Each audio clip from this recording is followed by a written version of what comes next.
Hey, glad you're finally here. Come on, we gotta take a ride. We got places to be, people to see, things to do. Let's go. Hey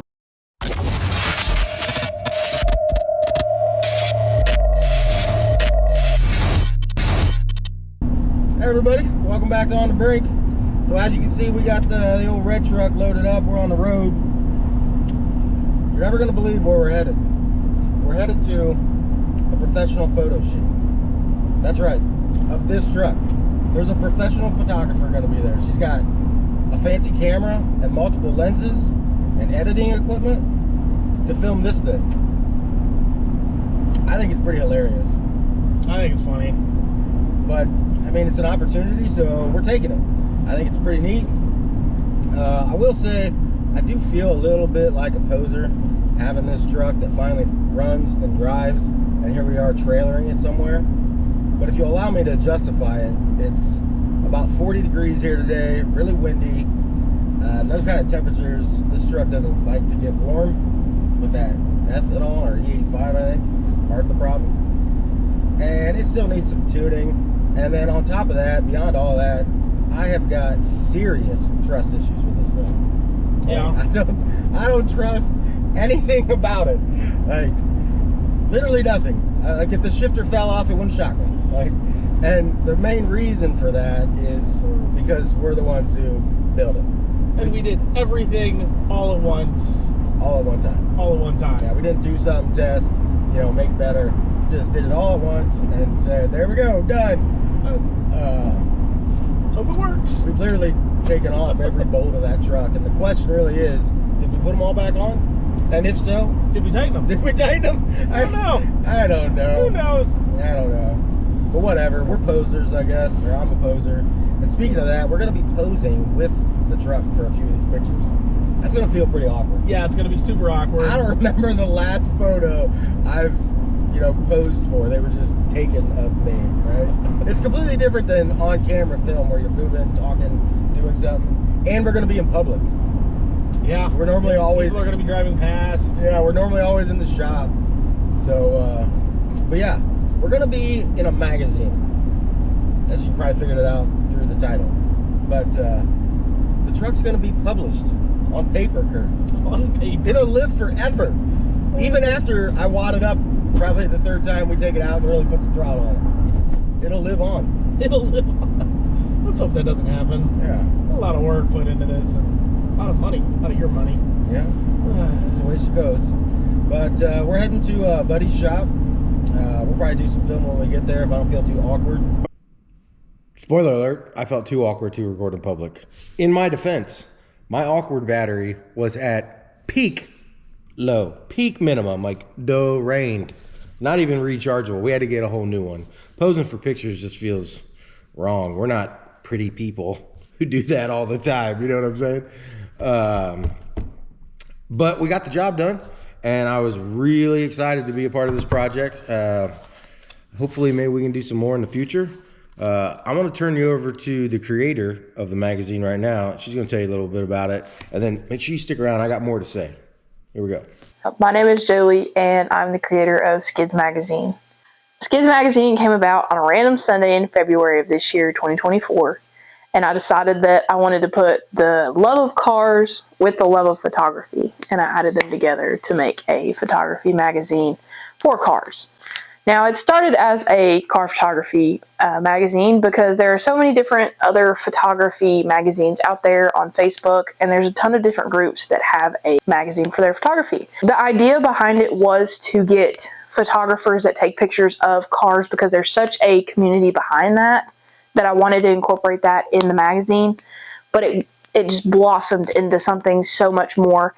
I was able to get in touch with people that drifted and people that raced and people that they do this stuff for a living. I sat there at my desk and I did a little label on my iPad and I kind of designed it up, and I was like, this is it. This is how it's going to be. So it was great how it blossomed. I haven't even had the magazine for maybe a month and a half, or not even 2 months.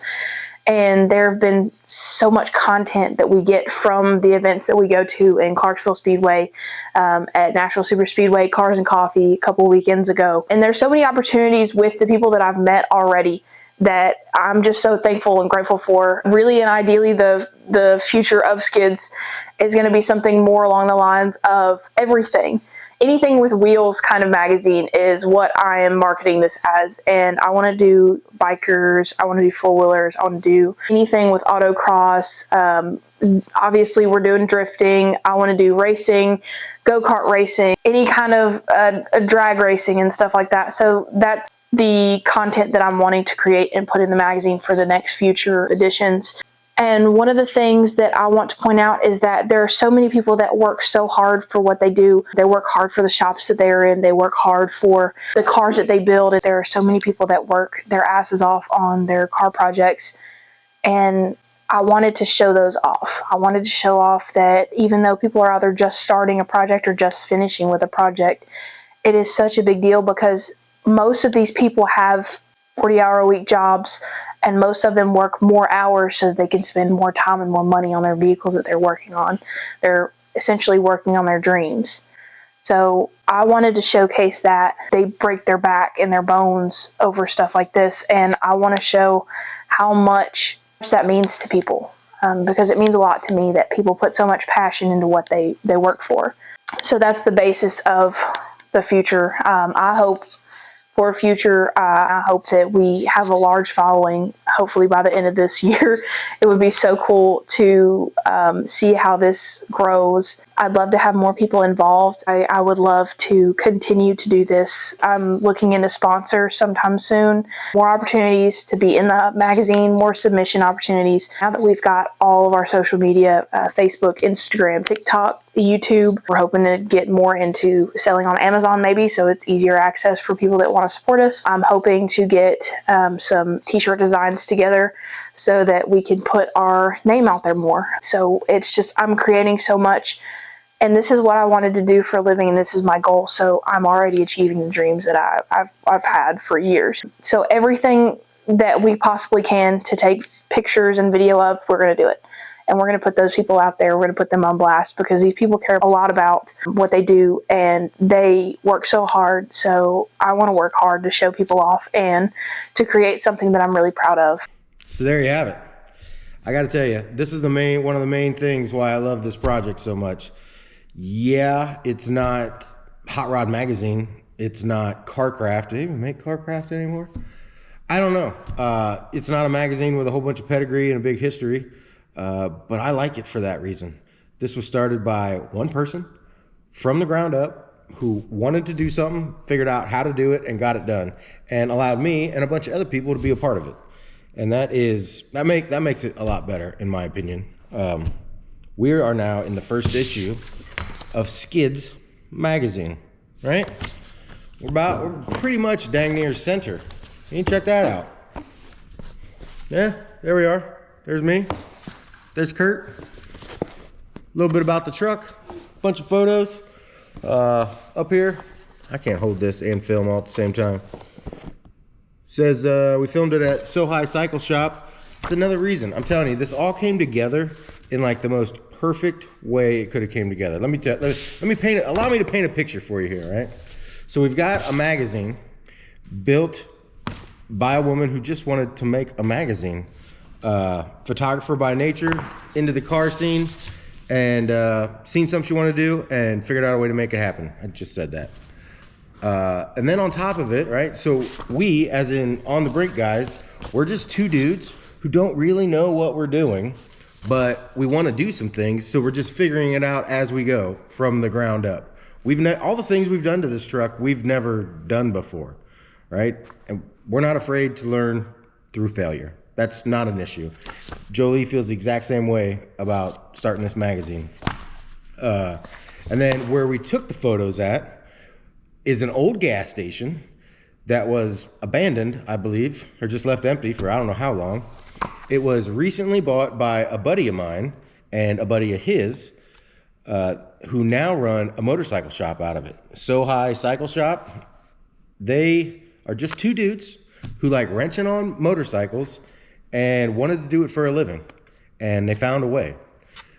That's like the definition of the American dream, okay? Like, tell me I'm wrong. They just went full-time with it. They started part-time, for like the first year or so, and now they're going full time, quit their jobs. There's no man they work for. No, they are the man, right? And they're their own man. I'm jealous, to be completely honest. Very envious of those guys. And they're doing great business. They're great dudes to work with. You got a motorcycle, you need something wrenched on, you're in the Northwest Ohio area, check out So High. And the guys at So High were super accommodating. Look at this. This dude, I don't know if you guys can see that. This dude killed an entire tire on his motorcycle for a burnout picture. That's not the truck doing that. That's a motorcycle right here. My man Travis killed a whole tire. So the last piece of the puzzle to the whole thing to make this happen was a photographer. I'm not a professional photographer. I don't have a camera. I can barely make my way through this whole filming and editing for YouTube thing. So I made a Facebook post looking for one. Several people were recommended. A bunch of them had experience with cars specifically. But I just wasn't, I don't know, it didn't feel quite right. Felt kind of forced, right? I prefer to kind of let things happen more organically if I can. So I was just talking to some guys at work about it. And someone mentioned to me that we had a young photographer who at least did it on the side as a hobby at work. So that intrigued me. So I went and spoke with her, and that's who we went with. Right here. I don't know if you can see. She's right in the crease. Trinity Ann Photography. You can find her on the Bookface. Yeah, super cool young woman. Got her first piece of work published in a magazine at 19 years old.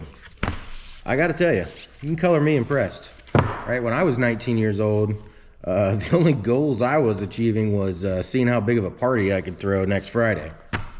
So, pretty impressed with her. She did great work. Hoping to do some more work in the future with her. Maybe bring her in on the YouTube and some filming if she's interested. We'll see. But to sum it all up, right? If you're picking up what I'm putting down here, we've got a magazine built by a woman at our house. We've got a truck built by two idiots in their shop. We've got an old gas station turned into a motorcycle shop by two dudes. And we've got a young hobbyist photographer who wants to get better, make some more money, and see where photography could potentially take her. I don't know. That is enough blue collar America to gag a maggot. And I simply cannot get enough of it. I wouldn't change a single thing about the way we went about getting in this magazine.